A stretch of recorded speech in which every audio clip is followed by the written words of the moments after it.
Following shutting off the power to your unit, you need to relieve the air pressure from the system. To accomplish this, your filter should have an air relief valve on it, like this one does on top of the case, and open this to relieve the air pressure inside the system and leave it open. It's a good idea to leave the valve open, or leave the valve in the open position, and wait for just a bit to allow the pressure within the system to bleed off. Next, you'll want to loosen the main clamp on the filter tank. It may be necessary to wiggle the top section of the tank, but water should start to flow from the area between the two cases, if any still remains inside the filter, and let the water drain out like we're showing you here. So this is those blue grids that we were talking about earlier, and we just wanted to put a few pics of. Now that you have a fully assembled filter grid, you're ready to place it back in the filter case.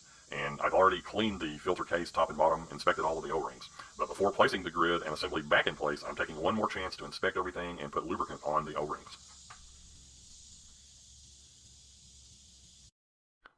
So these are the locations of the two O-rings, and again, you want to put lubricant on those. But if necessary, go ahead and replace those. If you've got this thing open and you're doing all of your cleaning and you don't know the last time they were replaced, go ahead and get those and replace them. They're not that expensive, and it's a good idea.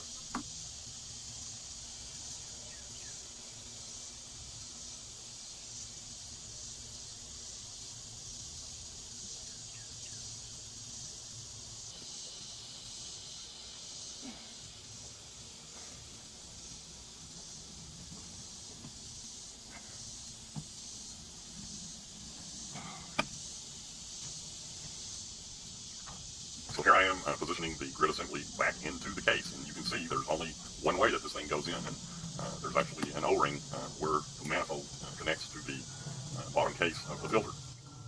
Once you have that in, you should be good to go. But again, there's only really, in this particular model, there's only one way that these can go in. And I don't think I mentioned it earlier, but I'll mention it now. When you're ordering these grids, if you're going to get replacements, they are different sizes, so it's a good idea to check your filter either in your owner's manual or on the filter as to what size you need and order the appropriate size grids if you're getting replacements. And you can get just the single grids, or you can get the full set. It's just up to you and up to what you need.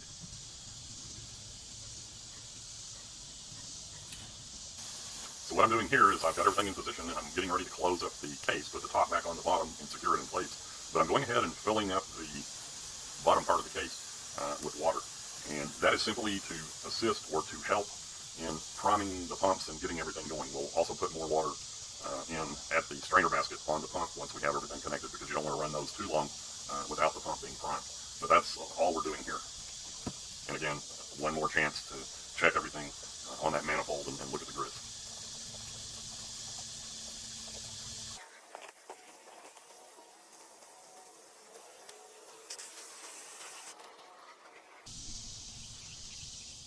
So now we're about to place the top half of the case back on the filter and attach the keeper ring that goes around this case. In this video, I'm doing this by myself. Again, this is another one of those things that an extra set of hands would come in real handy.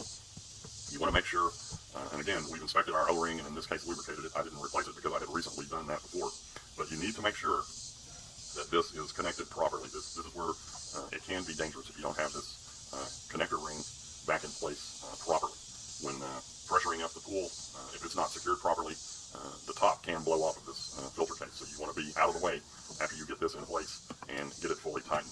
On the connector ring, in your owner's manual, even online in several places, there are detailed instructions about how to connect this thing. And we're not going to go into that in this video, but you should be able to read your own owner's manual and or on the side of the keeper ring. It has a step-by-step guide, and here I am showing you this on how to connect this. And while connecting it, it's a good idea if you have a small mallet to take and tap on this. And I'm not talking about hammering, I'm just talking about tapping to make sure that it's secured tightly. And you want to compress that nut all of the way down to make sure that this thing is tight. So here's some instructions that were in our owner's manual about this, and it goes step by step on securing the clamp after reinstalling it. You know, just again, be careful, pay attention to your instructions, and if you're not sure, reach out and ask someone. So we really do appreciate you stopping by our channel and checking out our video. And just remember that you too, if you've got a pool that looks something like this, chances are there's something wrong with your filter and or the grids, and you can take care of this if you choose to dive in.